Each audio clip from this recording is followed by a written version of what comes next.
哈末與他們商議說：我兒子示劍的心依戀你們家的女兒，請你們把她給我的兒子為妻吧。創世記34章8節。你係因為黏人嘅契約而結婚，或者係因為戀慕而墮入情網呢？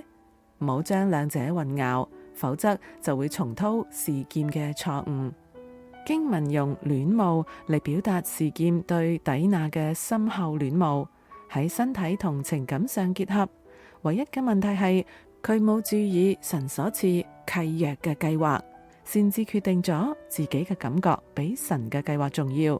恐怕今日好多人亦都係喺度跟隨示劍，而唔係跟隨神。當然，戀慕亦都有合理嘅用法。戀慕時常被用喺積極嘅方面。申命記21章11節用呢一個字嚟論及婚姻。戀慕不同於契約，所以你唔會喺敵人窮追不捨嘅經文當中揾到戀慕呢個字。詩篇91篇14節，神說：因義人戀慕他，所以他會搭救他們。因此，詩篇作者唔係將呢一個忠誠描述為情感之情，而係表明堅定刻意嘅信任。佢包含咗我嘅一切，我嘅整個人、整個生命同耶和華結合，就係遵照神至高無上嘅權柄而活。耶穌說：若你愛我，就會遵守我的命令。若你歸順我，若你全然依附我，若你與我黏合，咁你就會心甘情願嘅做我要求你做嘅事啦。呢度仲有另外一件事情，咁樣嘅結合決定不在於我哋。經文清楚表明，耶和華與義人嗰份忠貞嘅結合，同我哋天生嘅質素無關，關乎嘅全在於他。嗰份結合完全取決於神嘅可信同可靠，而唔係我哋嘅。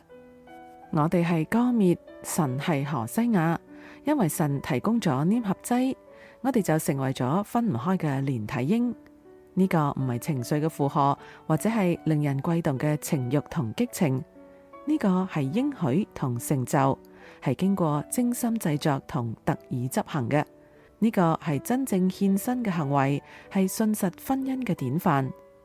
示劍用咗啱嘅動詞，但係佢顛倒咗次序。見證必須在前，委身需要喺完婚之前。示劍可能心係喺底娜身上，但係佢透過錯誤嘅途徑達成目的。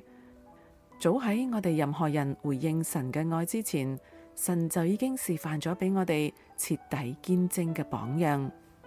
如果你要喺婚姻中得着戀慕，就要致力於完成應許，其他嘅就會水到渠成啦。